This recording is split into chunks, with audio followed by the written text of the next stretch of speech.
Momento de pasar a las breves de Chucho. Este miércoles se dio a conocer la lista de los 100 personajes más influyentes del mundo, publicada por la revista Time, destacando la presencia del delantero egipcio Mohamed Salah y la atacante estadounidense Alex Morgan, ellos como los únicos futbolistas presentes en el listado. Además de Salah y Morgan, la lista incluye a Tiger Woods, Caster Semenya, Naomi Osaka y LeBron James como los deportistas en la lista de los más influyentes.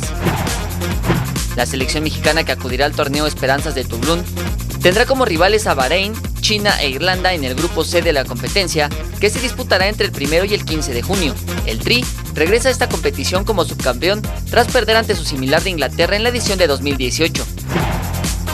El alemán Alexander Zverev doblegó al joven canadiense Felix Auger en su primer encuentro del Masters 1000 de Montecarlo y avanzó a los octavos de final en un partido que enfrentó a las promesas del tenis mundial. Con parciales de 6-1 y 6-4, el número 3 del ranking ATP Zverev consiguió la victoria ante Aliassime.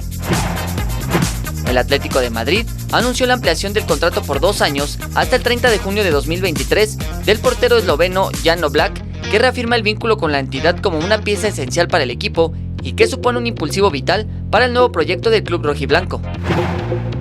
La atleta francesa Gaëlle Nayoke-Chanke sufrió una lesión escalofriante durante el Campeonato Europeo de Levantamiento de Pesas. En el video, que se hizo viral en redes sociales, se ve a Gaëlle levantando un peso de 107 kilogramos buscando la medalla de plata cuando el brazo izquierdo se le fracturó. Jesús Arias, 21 Noticias.